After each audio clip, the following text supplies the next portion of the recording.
আজকে আমাদের কেন্দ্রীয় বিএনপির অংশ হিসেবে, কেন্দ্রীয় যুবদলের অংশ হিসেবে আজকের যুবদল বগুড়া জেলা শাখা কর্তৃক আয়োজিত আমাদের প্রিয় নেতা জনাব তারেক রহমান এবং আমাদের প্রিয়ত্রী বেগম খালেদা জিয়াকে নিয়ে কটূক্তি করার প্রতিবাদে আজকের এই বিক্ষোভ সমাবেশে সভাপতিত্ব করছেন আমাদের প্রিয় ভাই এবং যুবদলের অত্যন্ত একজন সত্য মানুষ, যে মানুষের নেতৃত্বে আজকে যুবদল বগুড়া সবচাইতে বেশি শক্তিশালী ভূমিকা রেখেছে সেটা হচ্ছে আমাদের জাহাঙ্গীর ভাই। আজকের অনুষ্ঠানে প্রধান অতিথি হিসেবে উপস্থিত আছেন বগুড়া জেলা বিএনপির সম্মানিত সভাপতি, হাজারো ছাত্র নেতা এবং যুবনেতা কারিগর রেজাউল করিম বাদশা ভাই। উপস্থিত আছেন আমাদের জাতীয় নির্বাহী কমিটির অন্যতম সদস্য আলিয়াজ হেনা ভাই। সঞ্চালনায় আছে আমাদের হাসান ভাই। উপস্থিত আছেন আমাদের জেলা বিএনপির সাংগঠনিক সম্পাদক আমাদের প্রিয় ভাই সালাম ভাই, আমাদের খাইরুল ভাই এবং হেলাল ভাই।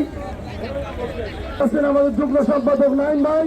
উপস্থিত আছেন সহ শাখার সভাপতি মনি ভাই এবং হচ্ছে গলকি ভাই। উপস্থিত আজকে বিএনপি এবং সদস্য অতুল সহ সম্মানিত 24টি ইউনিটের সম্মানিত সভাপতি সাধারণ সম্পাদক, হাজার পেরিয়ে প্রায় 50,000-এর মতো নেতা কর্মী আজকে উপস্থিত হয়েছে আজকে এই বগুড়ার এই যুবদলের সমাবেশে। বিএনপির প্রতিষ্ঠাপী বহন করছে বাংলাদেশ জাতীয়তাবাদী যুবদল বগুড়া শাখার সমর্থক নেতৃবৃন্দ।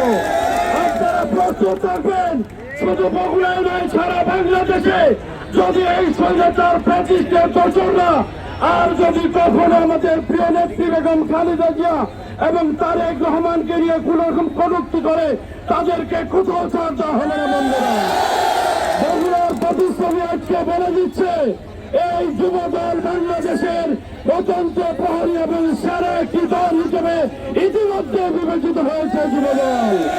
আপনাদের কাছে আমাদের অনুরোধ, আপনারা দেখতে পাচ্ছেন বাংলাদেশের স্বাধীনতা সার্বভৌমত্ব নষ্ট করার জন্য, ভোট পিছিয়ে দেওয়ার জন্য একদল হায়না এবং সকল সহযোগী সংগঠন আমাদের প্রিয় নেতা জনাব তারেক রহমানের নেতৃত্বে প্রস্তুত থাকবেন যে কোনো মূল্যায়টা প্রতিহত করে গণতন্ত্র ফিরাবো ইনশাআল্লাহ। পরিশেষে সকলের সুস্বাস্থ্য দীর্ঘায়ু কামনা করে আজকের কর্মসূচি সফল করার জন্য সবাইকে আহ্বান জানিয়ে শেষ করছি। শহীদ অমর খালেদা জিয়া জিন্দাবাদ, তারুণ্যের হুঙ্কার তারেক রহমান জিন্দাবাদ।